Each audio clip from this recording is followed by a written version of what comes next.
Շնորհակալ եմ Տիկին Զորաբյան, պարոն Հարությունյան, ես եմ ելույթ ունենում, ես հայտարարեցի, որ Տիկին Զորաբյանից հետո ես եմ։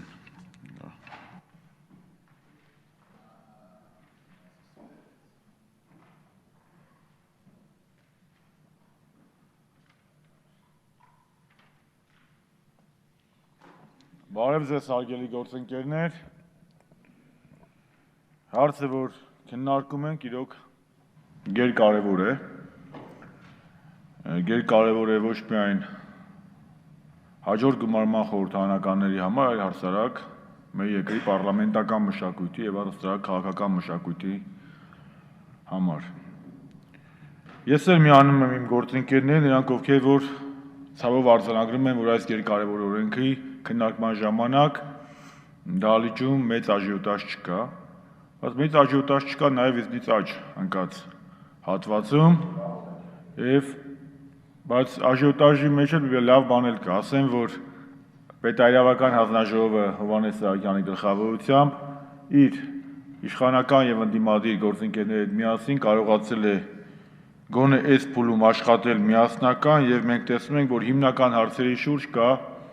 ընդհանուր առմամբ դրական վերաբերմունք։ Ինչով է պայմանավորված այս օրենքի ընդունումը։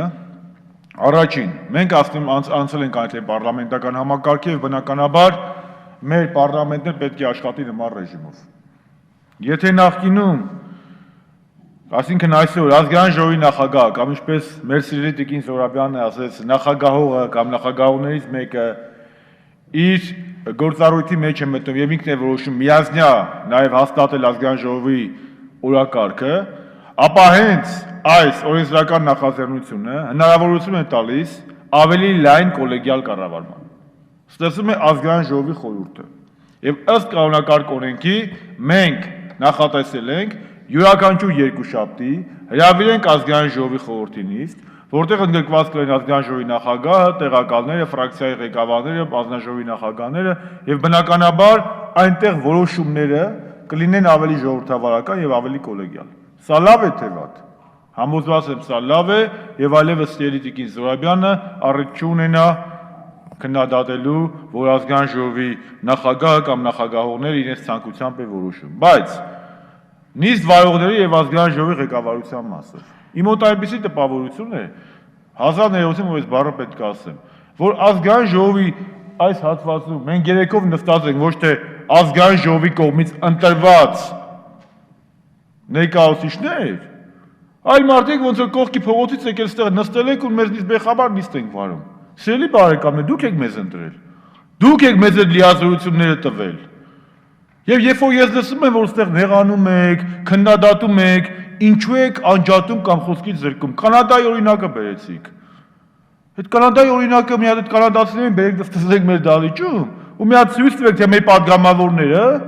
պարբերաբար ինչպես են խախտում կանոնակարգ օրենքը։ Ինչպես են հարկային օրենսգրքի մասին խոսում, չգիտեմ, Մարսից եւ Յուպիտերից։ Չի կարելի։ Եթե մի բան ասում եք, ամբողջությամբ ասեք, այո, սա ազգային ժողովի բարձր ամբիոն է, սա Հայաստանի Հանրապետության բարձրագույն օրենսի եւ ներկայացական մարմինն է եւ այստեղից հնչեցվող յուրաքանչյուր խոսք, բառ, տառ պետք է լինի պատասխանատու։ Եվ մենք իրավունք չունենք պլինտուսի մակարդակի իջեցնել ազգային ժողովի ամբիոնը։ Ով ինչից ուզի խոսի, վերջում էլ քննադատեք, թե Շարմազանովը ինչի անջատեց։ Մեր դուրն էլ չի գալիս անջատելը, բայց այո,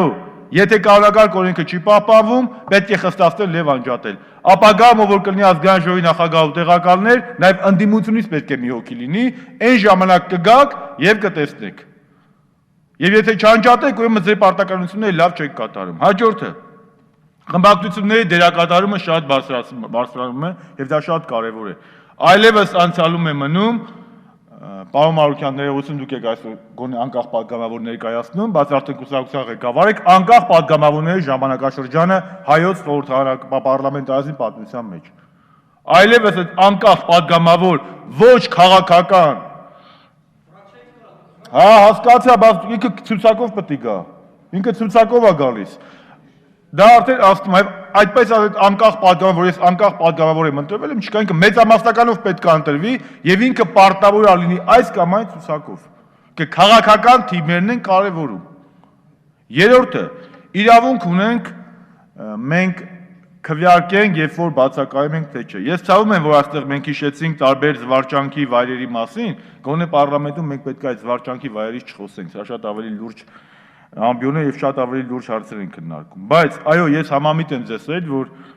բացառապես այն դեպքերում, երբ որ падգամավորները իրականացնում են ազգային ժողով կանոնակարգ օրենքով իրենց վերադրված պարտավորությունները եւ պարտականությունները, նրանք իրավունք ունեն լիազորել կամ ազգային ժողովի համապատասխան խմբակցության ղեկավարին կամ քարտուղարությանը եւ փակ ծրարով քվեարկել։ Վերջերս ես եւ Խոսրով Մելիքիչը մասնակցում ենք ՀԱՊ խորհրդարանական վեհաժողովին եւ շատ կարեւոր հարց է քննարկվում։ Պարոն Հարությունյանի դեմ շնորհավորենք ընտրվել է ՀԱՊ խորհրդարանական վեհաժողովի քաղաքական հանձնաժողովի նախագահ, սա մեր հայկական պատվիրակության կազմում առաջին նման դեպքն է եւ այդ շատ կարեւորագույն նստաշրջանի ժամանակ քննարկում ենք Պակիստանի անդամակցումը, որը մեր պետության համար շատ կարեւոր հարց էր։ Եվ եթե այդ պահին լիներ ազգային ժողովի լիագումար նիստ, կամ ես պետքա չմեկնեի կամ Խոսրով Մելիքիչը։ Դա արդար է, չէ։ Դրա համար ապագայում նմանատիպ եւ ԵԽԽՎ-ում աննման լինում եւ ԵԱՀԿ-ում տարբեր խորհրդարանական պատվիրակություններ լինում է, որ գրաֆիկները չեն համապատասխանում։ Ուստի մենք падգամավորներս պետք է իրավունք ունենանք ծանոթանանք ունեցական նախաձեռնությանը եւ փակ ծրարով քվեարկենք։ Սա ժողովրդավարական է եւ այստեղ ասել սա իրավունք չունի, իհարկե իրավունք ունի եւ սա ողջունելի է պարոն Սահակյան, որ այս թեզը մտցրել եք։ Հաջորդը ֆրակցիայի նիստերը պետք է լուսաբանվեն, թե չէ։ Ես առհասարակ այդ պետք է բառը չեմ սիրում, ինքը ժողովրդավարական չի, պետք է, պետք է, կարելի է։ Կարելի ով ուզում է թող իր կուսակցության նիստերը լուսաբանի։ Հիմա մեր հանրապետական կուսակցությունը բավականին ժողովրդավարական է, ամենաժողովրդավարականն է, եւ յուրաքանչյուր գործադիր մամլի նիստից հետո պարտադրանք չկա։ Ես որպես կուսակցության խոսնակ արդեն 5 տարի, 6 տարի շարունակ դուրս եմ գալիս եւ ներկայացնում եմ մեր լրատվամիջոցներին եւ հանրությանը, թե ինչ են քննարկել։ Բայց դա իմպերատիվ նորմ չի։ Կան կուսակցություններ, որ տասնամյակներ շարունակ նիստ են անում, ոչ մեկը չի իմանում ինչ են անում։ Բայց երբ որ հիմա այնքան սովորել ենք, երբ որ հանրապետականը մի օր հանկարծ նիստ անի եւ չլուսաբանեն իրանց համար, դա կասեն վայ խոսքի ազատության ոտնահարում է։ Դրա համար բերեք սա թողենք ազատ թողի եւ կուսակցությունները կորոշի։ Եթե խմբակցությունը կորոշի, որ նիստը պետք է լուսաբանվի, պարոն Բաղդասարյանը կհրավիրի լրագրողներին կգան կլուսաբանեն կամ խմբակցությունից նիստից հետո հանդես կգանք մամուլի ասուլիսով։ Բայց խմբակցության նիստը նրա համար է, որպեսզի տեսախցիկների առջև չլինի։ Ի վերջո մեր յուրաքանչյուր խմբակցություն գալիս է ընդհանուր հայտարարի քննարկումների արդյունքում, շատ դեպքերում նաև շատ խիստ բախումների արդյունքում։ Դրա համար ես կարիքը չեմ տեսնում, որ այստեղ մենք իմպերատիվ նորմ մտցնենք եւ ասենք, որ պետք է լուսաբանվի։ Նիստի ժամանակ, ասենք ելույթները ինչքան պետք է լինեն։ Միանշանակ համամիտ եմ այն առաջարկների հետ, որ պետք է հարց տալու ժամանակահատվածը պակասի, որովհետեւ այո շատ դեպքերում դա ոչ թե հարց է, այլ հարցեր են, հարցերի կույտ է, ել չեմ ասում շարադրություն ազատ թեմայով։ Ես դեմ եմ ազգային ժողովում շարադրություններին ազատ թեմայով։ Դրա համար կա հայտարարությունների ժամ, բարի եկեք հայտարարությունների ժամին ձեր հայտարարություններն ասեք։ Հաջորդը 10 տարի 10 րոպե։ Ուրիխանի առաջարկի հետ համամիտ եմ 7 րոպեն նորմալ է։ Եթե կպնդեք, որ 10 րոպե, տենց իմ համար այդքան սկզբունքային չի։ Տիկին Սուրաբյան, դուք եք ասում 10 րոպե, եթե կպնդեք, որ 10 րոպե, թող մնա 10 րոպե, բայց ես կարծում եմ, որ 7 րոպեն լիարժեքորեն մեզ հերիքում է։ Եվ պարոն Մարուկյան, ես ձեզ չեմ խանգարում, ու ցանկություններ չունեմ ձեզ խանգարելու։ Եվ վերջում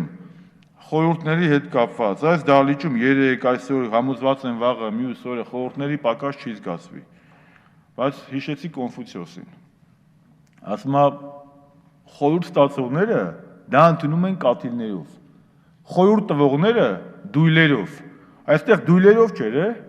այստեղ նենց տասնյակ դույլերով եկան խորհուրդները, բայց մենք որպես իշխանություն մենք պատրաստ ենք դույլերով ընդունել խորհուրդները ձեր, որովհետև այդ դույլերով տրված խորհուրդների մեջ մենք կարծում ենք կգտնենք, որ ռացիոնալության կաթիլներ եւ կօգտագործենք այդ կաթիլները ավելի արդյունավետ կառավարման համար։ Շնորհակալ եմ բոլորից հետ այս շահագրգիռ քննարկման համար, համոզված եմ, որ հանձնաժողովը Հովհաննես Սահակյանի գլխավորությամբ առաջինից երկրորդ ընթերցում ել ավելի արդյունավետ կաշխատի եւ բոլորիդ առաջարկները կընդունի, իսկ Իմ ընդդիմադիր գործընկերներ, ես էլ մաղթում եմ արդյունավետ աշխատանք, միասնական աշխատանք, պարոն Հարությունյան, մենք ձեզ կլսենք ընդմիջումից հետո։ Ցտեսություն ձեզ։ Տենց ասի, որ չկիսացվի։